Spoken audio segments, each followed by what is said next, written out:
គេប្រាប់ថាអូនចិត្តរៀបការនឹងកូនអ្នកមានគេជាមនុស្សល្អឬព្រានអូនមានស្រឡាញ់គេទេអូនព្រមឬគេបងខំមាសមេប្រាប់ការពិតបានទេព្រោះពេលនេះបង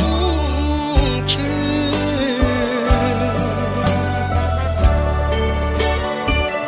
ទៅរៀនភ្នំពេញដួងចិត្តទុនទិញសាងអនាគតកូនដែលបងនឹកបំផុតសែនរន្ធត់ពេលដែលបានលឺនៅមិនសុខត្រឡប់មកស្រុកឲ្យអូនបំភ្លឺរឿងអូនរៀបការជាការពិតឬព្រោះបងចង់ឮចេញពីមាត់អូនរៀបការថ្ងៃណាអតីតសង្សារចង់ចូលចង់ដៃគុំដាច់អាឡ័យទួគ្មាននិស័យឡាយជាប្តីអូន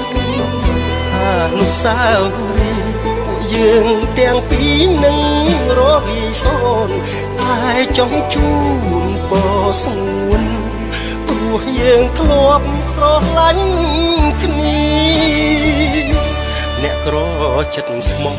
មិនស្ដាយក្រោយសោះដែលស្រឡាញ់អូនតែស្ដាយមិនបានថែទួនមិនបានស្ងួនជាគូនឹងគ្នាតែបើថ្ងៃក្រោយគេធ្វើបាបអូនឲ្យវេទនានឹកបងផងពុំមានព្រោះទ្រូងកំព្រានៅតែចាំអូន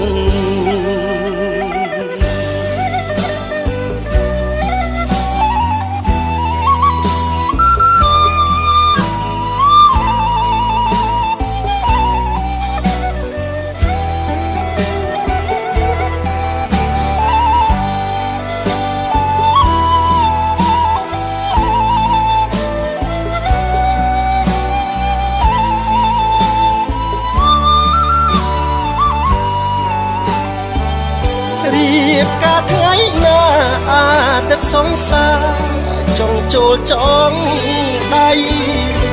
គុំដាច់អាឡ័យទួគ្មាននិស័យខ្លាចជាប្តីអូនអនុស្សាវរីយ៍ពួកយើងទាំងពីរនឹងររីសូនតែចង់ជូនពរស្ងួនព្រោះយើងធ្លាប់ស្រឡាញ់គ្នាអ្នកក្រចិត្តស្មោះមិនស្ដាយក្រោយសោះដែលស្រឡាញ់អូនតែស្ដាយមិនបានថែទួនមិនបានស្ងួនជាគូនឹងគ្នាតែបើថ្ងៃក្រោយគេធ្វើបាបអូនឲ្យវេទនានឹកបងផងពុំមានព្រោះទ្រូងកំព្រានៅតែចាំអូន